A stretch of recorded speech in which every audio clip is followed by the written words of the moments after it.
Bismillahirrahmanirrahim. Assalamualaikum warahmatullahi wabarakatuh. Halo rekan-rekan semua, kembali lagi dengan saya Usman dalam channel Usmanogi. Baiklah, di kesempatan yang baik ini kami kembali akan berbagi informasi terkait dengan pelaksanaan seleksi P3K Guru di tahun 2022. Terkhusus di video kali ini kita akan membahas perihal untuk seleksi prioritas P3K Guru, khusus untuk yang prioritas 2 dan prioritas 3, karena banyak rekan-rekan yang request ataupun bertanya terkait dengan untuk seleksi bagi rekan-rekan yang masuk ke dalam kategori prioritas kedua dan prioritas yang ketiga. Karena sudah kita ketahui untuk prioritas kedua dan ketiga itu kan tanpa tes Bapak Ibu ya, tanpa tes. Kemudian Kemendikbud nanti hanya melakukan penilaian kesesuaian, kualifikasi akademik, kompetensi, kinerja, kemudian pemeriksaan latar belakang atau background check. Nah, kita akan bahas satu persatu dari empat kriteria yang akan dinilai oleh Kemendikbud untuk prioritas 2 dan 3 nantinya. Oleh karena itu silakan simak video sampai selesai untuk mendapatkan informasi selengkapnya. Namun seperti biasa, bagi rekan-rekan yang baru pertama kali menemukan channel ini, jangan lupa untuk tekan tombol subscribe-nya dan aktifkan lonceng notifikasinya agar setiap kali mengupdate info-info terbaru, rekan-rekan yang pertama kali mendapatkan notifikasinya. Oke, terima kasih. Langsung saja. Di sini kita akan membahas secara bersama-sama Bapak Ibu, karena saya yakin Bapak Ibu semuanya merupakan guru-guru yang terbaik karena sudah memiliki pengalaman ataupun pengabdian yang sudah lama menjadi guru. Nah, namun di sini terkait dengan untuk seleksi P3K di tahun 2022 yang sudah kita ketahui di Permenpan RB itu menjelaskan untuk seleksi kompetensi bagi pelamar prioritas 1 dan prioritas 2 itu dilakukan dengan menilai kesesuaian. Yang pertama adalah kualifikasi akademik, kompetensi, kinerja, dan juga pemeriksaan latar belakang atau background check. Jadi tanpa tes lagi Bapak Ibu, hanya ini yang dinilai oleh Kemendikbud nantinya. Nah, kita lihat satu persatu. Yang pertama, kualifikasi akademik. Nah, tentunya kualifikasi akademik ini tentunya nanti berkaitan dengan linearitas ataupun ijazah Bapak Ibu miliki, yang sudah harus Bapak Ibu ketahui juga bahwasanya untuk P3K ini wajib memiliki ijazah S1 atau D4. Nah, tentunya kalau dari secara penjelasan, kualifikasi akademik itu merupakan tingkat pendidikan minimal yang harus dipenuhi oleh seorang pendidik ya, yang dibuktikan dengan tentunya ijazah dan atau sertifikat keahlian yang relevan sesuai dengan ketentuan peraturan perundang-undangan yang berlaku. Jadi ini yang dicek pertama kali oleh Kemendikbud terkait dengan kualifikasi akademik yang Bapak Ibu miliki. Nah, berkaitan dengan linearitas ijazah S1 ataupun D4 yang sesuai dengan rekrut P3K, yang sampai saat ini yang bisa menjadi panduan ataupun referensi kita tentunya masih surat edaran dari GTK Kemendikbudristek tahun 2021 mengenai kualifikasi akademik dan Serdik dalam pendaftaran pengadaan P3K Guru. Karena untuk di tahun 2022 itu tidak ada SE terkait untuk kualifikasi akademik. Jadi kita masih referensi kita yang tahun 2021. Jadi Bapak Ibu silakan cek kembali, download kembali filenya di portal guru.ppk.kemendikbud.go.id untuk melihat surat edaran yang menjelaskan terkait dengan kualifikasi akademik ataupun linearitas ijazah yang Bapak Ibu miliki untuk P3K Guru di tahun 2022. Seperti itu. Ini menjelaskan terkait kualifikasi akademik.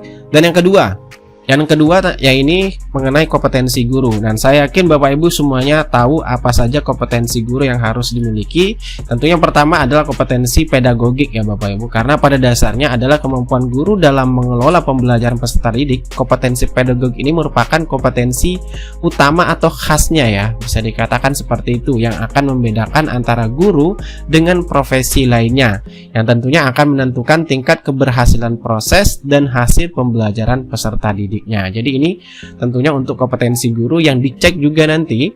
Dan kedua adalah pastinya adalah kompetensi kepribadian Bapak Ibu guru semua, di mana kompetensi kepribadian ini merupakan karakter personal atau kemampuan kepribadian yang tentunya yang mantap, yang stabil, dewasa, arif, dan wirbawa, menjadi teladan bagi peserta didik dan berakhlak mulia. Jadi ini tentunya kompetensi yang wajib dimiliki oleh seorang guru. Nah, kemudian yang ketiga adalah kompetensi profesional. Nah, berbicara mengenai kompetensi profesional ini juga berkaitan sebenarnya dengan keterampilan ya, keterampilan yang wajib dimiliki oleh setiap guru agar tugas-tugasnya bisa diselesaikan dengan baik, dan ini berkaitan juga dengan halnya dengan teknis ya, ataupun berkaitan langsung dengan kinerja guru tersebut. Dan untuk indikatornya bisa kita lihat seperti menguasai materi pelajaran yang diampu, kemudian berikut struktur, konsep, dan pola pikir keilmuannya, kemudian menguasai standar kompetensi pembelajaran, kompetensi dasar pelajaran, dan tujuan pembelajaran dari suatu pelajaran diampu. Kemudian mampu mengembangkan materi pelajaran dengan kreatif ya.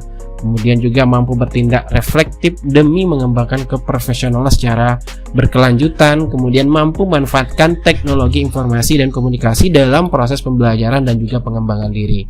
Nah, ini berdasarkan penjelasan untuk kompetensi profesional Bapak Ibu. Nah, selanjutnya kompetensi yang juga wajib dimiliki oleh seorang guru adalah pastinya adalah kompetensi sosial. Nah, kompetensi sosial ini berkaitan dengan keterampilan berkomunikasi, bersikap, dan berinteraksi secara umum, baik itu dengan peserta didik, sesama guru, tenaga kependidikan, orang tua siswa, hingga masyarakat secara luas. Dan tentunya ini akan juga dinilai oleh Kemendikbud dalam proses prioritas P3K guru yang untuk yang prioritas 2 dan 3. Nah, ini juga indikator-indikator yang harus menjadi acuan untuk kompetensi sosial ini, seperti mampu bersikap inklusif, objektif, dan lain sebagainya, bisa Bapak Ibu baca di sini.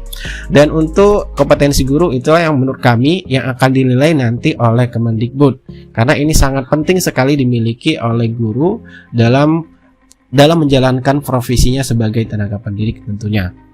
Nah, kemudian yang ketiga adalah kinerja guru. Nah, sebenarnya kinerja guru juga berkaitan sebenarnya dengan kompetensi ya. Apabila tentunya guru memiliki kompetensi yang baik, pastinya kinerjanya juga baik seperti itu. Dan kalau kita lihat dari konteks Permen Pan RB nomor 16 tahun 2009 yang mengatur tentang petunjuk teknis jabatan fungsional guru dan angka kreditnya, itu penilaian kinerja guru memiliki dua fungsi utama. Yang pertama, menilai unjuk kerja guru dalam menerapkan semua kompetensi yang diwujudkan dalam melaksanakan tugas, utamanya dalam proses pembelajaran, pembimbingan, atau pelaksanaan tugas tambahan yang relevan dengan fungsi sekolah ataupun madrasah. Jadi dengan demikian hasil penilaian kinerja itu menjadi profil kinerja guru yang dapat memberikan gambaran kekuatan dan kelemahan guru, seperti itu Bapak Ibu. Dan kemudian yang kedua, menghitung angka kredit yang diperoleh guru atas kinerja pembelajaran juga pembimbingannya atau melaksanakan tugas tambahan yang relevan dengan fungsi di sekolah ataupun madrasah pada tahun penilaian kinerja guru yang dilaksanakan, seperti itu. Ini berdasarkan konteks Permen Pan RB yang kami kutip nomor 16 tahun 2009 tentang petunjuk teknis jabatan fungsional guru dan angka kreditnya. Seperti itu Bapak Ibu ya. Mungkin nanti dari rekan-rekan sekalian yang memiliki penilaian tersendiri mengenai apa saja yang dinilai oleh Kemendikbud dari 4 poin penting tadi ya, silakan rekan-rekan komen di video ini agar bisa kita berbagi bersama terkait dengan untuk pelaksanaan prioritas 2 dan prioritas 3 di P3K Guru tahun 2022. Dan yang terakhir adalah mengenai latar belakang. Nah, tentunya mengenai latar belakang guru yang dicek Kemendikbud nanti ataupun Panselnas pastinya adalah bagaimana kinerja dari kompetensi ya, kemudian dari kualifikasi akademik yang Bapak Ibu miliki selama menjadi guru. Tentunya pengabdian juga masuk di sini Bapak Ibu ya. Nah, kalau kita lihat juga latar belakang ini, kalau kita ingin sinkronkan dengan untuk perekrutan, sebenarnya yang penting juga adalah mengenai integritas, karena di integritas ini merupakan gambaran diri seseorang dalam suatu organisasi yang terlihat dari perilaku dan tindakan sehari-hari. Artinya integritas tersebut itu menunjukkan konsistensi antara apa yang diucapkan dan keyakinan yang tercermin dalam perbuatan sehari-hari itu sama ya. Ya, etikanya lah Bapak Ibu ya, seperti itu.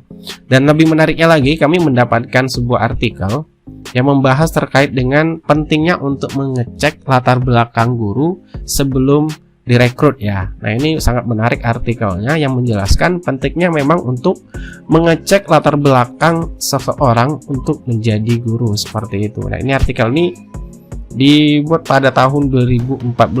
Jadi menarik sekali Bapak Ibu untuk dibaca terkait dengan proses rekrutmen guru ini, mengapa pengecekan latar belakang itu penting, seperti itu Bapak Ibu. Nah, itu terkait 4 yang dicek ataupun yang akan dinilai kesesuaiannya oleh Kemendikbudristek tentunya, dimana nanti penilaian kesesuaian ini pastinya akan dilakukan oleh Kemendikbud dan juga Panselda ataupun instansi daerah. Dan yang perlu juga Bapak Ibu guru ketahui, untuk seleksi P3K guru di tahun 2022 yang dijelaskan pada pasal 39 Permenpan RB, di situ menjelaskan Bapak Ibu ada perbedaan dari pengumuman hasil nantinya.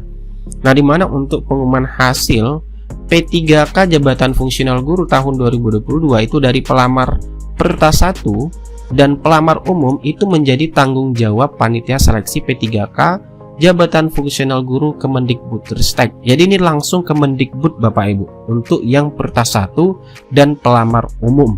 Ya, ini tanggung jawab untuk mengenai pengumuman hasilnya nanti. Kemudian yang kedua, hasil seleksi P3K jabatan fungsional guru tahun 2022 itu dari pelamar Pertas 2 dan Pertas 3 disampaikan oleh panitia seleksi instansi daerah kepada panitia seleksi P3K jabatan fungsional guru Kemendikbudristek untuk diverifikasi dan validasi. Jadi untuk Pertas 2 dan ketiga ini yang menilainya nanti utama adalah dari instansi daerah. Bisa saja itu dari Dinas Pendidikan ataupun langsung ke sekolah guru bersangkutan, karena ini berkaitan dengan pengecekan latar belakang Bapak Ibu guru sekalian. Jadi ini sangat penting ya Bapak Ibu, terkhusus juga mengenai data. Mungkin dari segi data Dapodik Bapak Ibu itu harus semuanya valid ya menjelang seleksi P3K guru tahun 2022, karena tentunya juga Kemendikbud akan mengecek rekam jejak Bapak Ibu semuanya selama menjadi guru di Dapodik, seperti itu. Oke, itulah sedikit informasi terkait dengan atau pembahasan kita mengenai seleksi prioritas P3K guru untuk yang Pertas 2 dan Pertas 3, di mana untuk Pertas 2 ini adalah khusus untuk yang THK 2 dan untuk Pertas 3 adalah guru honor negeri yang sudah mengabdi minimal 3 tahun ya untuk dikategorikan sebagai prioritas 3. Oke Bapak Ibu, itulah penjelasan terkait dengan seleksi prioritas 2 dan 3 yang ada 4 hal utama yang akan dicek nanti kesesuaiannya oleh Kemendikbud. Semoga pembahasan kita ini menjadi informasi yang bermanfaat, dan jika kami dalam menyampaikan informasi ataupun pembahasan yang kurang memuaskan ataupun kurang tepat penyampaiannya, silakan Bapak Ibu koreksi di kolom video ini. Sekian dari semua lagi, wassalamualaikum warahmatullahi wabarakatuh.